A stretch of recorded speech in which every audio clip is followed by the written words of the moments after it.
दोस्तों, आज हम एक ऐसी कहानी पर चर्चा करने वाले हैं जो वैसे तो यूपी और बिहार के बॉर्डर पर बसे एक छोटे से गांव बरगांव से शुरू होती है, लेकिन इसका सबक हम सबके लिए है। ये कहानी है रघु की, एक बेहद मेहनती इंसान जो गांव के चौराहे पर अपना चिकन करी का ठेला लगाता है। अब आप सोचेंगे कि एक ठेले वाले की कहानी में ऐसा क्या खास है। यकीन मानिए, संघर्ष, साजिश और सफलता की ये कहानी हमें दिखाती है कि कैसे एक छोटे से बिजनेस में भी गजब के उतार चढ़ाव आ सकते हैं। तो चलिए बिना किसी देरी के सीधे इस कहानी में चलते हैं। एक बहुत बड़ा सवाल, क्या सिर्फ एक डिश, एक रेसिपी किसी की पूरी किस्मत बदल सकती है? और मान लीजिए अगर कामयाबी मिल भी जाए, तो क्या होता है जब जलन और ईर्ष्या उस पूरी मेहनत को बर्बाद करने पर उतर आए? देखिए, सफलता ना बहुत नाजुक होती है, और आज का ये विश्लेषण हमें यही बताता है कि कैसे एक आम ठेले वाले को अपनी कामयाबी की कितनी भारी कीमत चुकानी पड़ी। और सबसे जरूरी बात, उसने इस चुनौती का सामना कैसे किया। भाग 1, बढ़ती महंगाई और संघर्ष। तो बात कुछ ऐसी है, रघु अकेला नहीं था। उसकी पत्नी गीता हर कदम पर उसका साथ देती थी। मसाले पीसने से लेकर प्याज काटने तक दोनों मिलकर खूब मेहनत करते थे। पर कहते हैं ना कि सिर्फ मेहनत ही काफी नहीं होती। रघु का मशहूर मसालेदार चिकन करी का ठेला अब मुश्किलों में घिरने लगा था। मार्केट में नए ठेले खुल गए थे और उनकी कमाई लगातार गिर रही थी। किसी भी छोटे व्यापारी के लिए ये कितनी टेंशन वाली बात होती है, यह हम सब समझ सकते हैं। और तभी एक और झटका लगता है, 255 रुपये।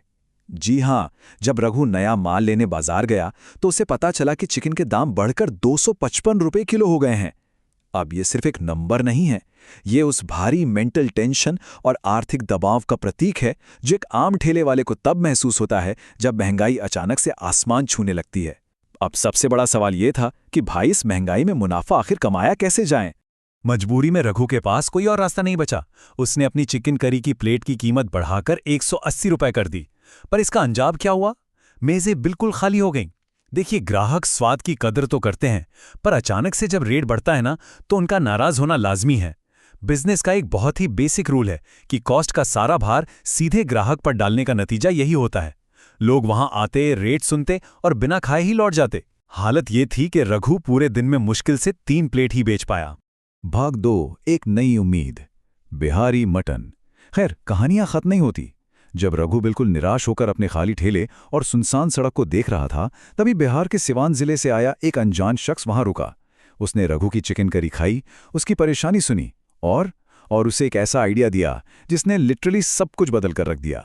उस अनजान आदमी ने एक बेहद गहरी बात कही। उसने कहा, असली बात मसाले और धैर्य की होती है। वैसे देखा जाए तो ये सिर्फ एक कुकिंग टिप नहीं थी, ये इस पूरी कहानी का एक फिलोसॉफिकल एंकर है। उस आदमी ने रघु को समझाया कि मटन बनाना कोई रॉकेट साइंस नहीं है, बस सही मसाले चाहिए और थोड़ा सब्र। और आगे चलकर हम देखेंगे कि यही सब्र रघु को कितनी बड़ी मुश्किलों से निकालने वाला था। तो आइए देखते हैं कि आखिर वो सीक्रेट रेसिपी थी क्या। अगली सुबह रघु ने उस आदमी को ढूंढ निकाला और उसने बिहारी मटन बनाने के 4 अहम स्टेप सिखाए। 1, सबसे पहले प्याज भुनें। 2, अदरक लहसुन डालें। 3, उसके बाद तेज पत्ता, बड़ी इलायची, लौंग, दालचीनी जैसे खड़े मसाले मिलाएं। और 4, जो सबसे जरूरी था, इस सब को सरसों के तेल में पकाएं। मटन को धीमी आंच पर आराम से पेशेंस के साथ पकाना, यही वो जादू था जो रघु ने पूरी लगन से सीख लिया। भाग 3, सफलता और ईर्ष्या। रघु ने अपना नया बोर्ड लगाया, रघु का देसी बिहारी मटन। और सच मानिए, जैसे ही ठेला खुला, सरसों के तेल और खड़े मसालों की खुशबू ने पूरे चौराहे को महका दिया। सफलता एकदम से रघु के कदम चूमने लगी। पर यहां एक कैच है, जब भी आपको बहुत बड़ी कामयाबी मिलती है ना, तो वो अपने साथ कुछ अनचाहे मेहमान भी लाती है, और वो है दुश्मनी। 280 रुपए, एक सही बिजनेस पिवट आखिर क्या चमत्कार कर सकता है, ये उसका सबसे बड़ा सबूत था। जरा सोचिए, जहां लोग 180 रुपए में चिकन खाने से मना कर रहे थे, वहीं अब 280 रुपए प्रति प्लेट की प्रीमियम कीमत पर भी लोग इस नए बिहारी मटन को मजे से खा रहे थे। ग्राहकों का तो यहां तक कहना था कि ऐसा स्वाद बड़े शहरों में भी नहीं मिलता। ये वाकई एक गेम चेंजर मूवमेंट था। इस गजब की सक्सेस का नतीजा ये हुआ कि शाम होते होते रघु का सारा मटन पूरी तरह बिक जाता। पर इस कामयाबी के साथ ही चौराहे पर टेंशन बढ़ने लगी। वहां मटन बेचने वाले 2 पुराने लोग पहले से थे, शंभू और लल्लन। पहले उनकी दुकानों पर भीड़ लगती थी, पर अब हर कोई सिर्फ रघु के पास जा रहा था। और ठीक इस मोड़ पर जलन और ईर्ष्या एक बहुत ही खतरनाक रूप लेने लगती है। भाग 4, साजिश और बदनामी। शंभू और लल्लन को ये समझ आ गया था कि अगर यही हाल रहा तो उनका धंधा तो हमेशा के लिए चौपट हो जाएगा। अब अपनी हार को चुपचाप मान लेने के बजाय उन्होंने एक ऐसा घिनौना खेल खेलने की तैयारी की जिसके बारे में सुनकर किसी के भी रोंगटे खड़े हो जाएं। तो हुआ कुछ यूं।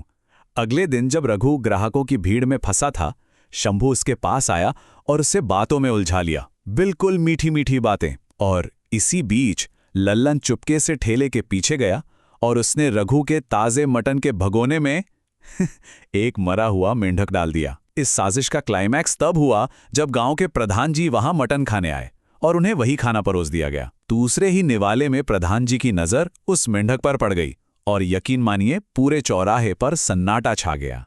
प्रधान जी आग बबूला हो गए और उन्होंने तुरंत रघु का ठेला बंद करवा दिया। रघु को अपना सारा सामान समेटकर भारी अपमान के साथ वहां से जाना पड़ा। अब सवाल ये था, क्या रघु प्रभी अपनी बेगुनाही साबित कर पाएगा?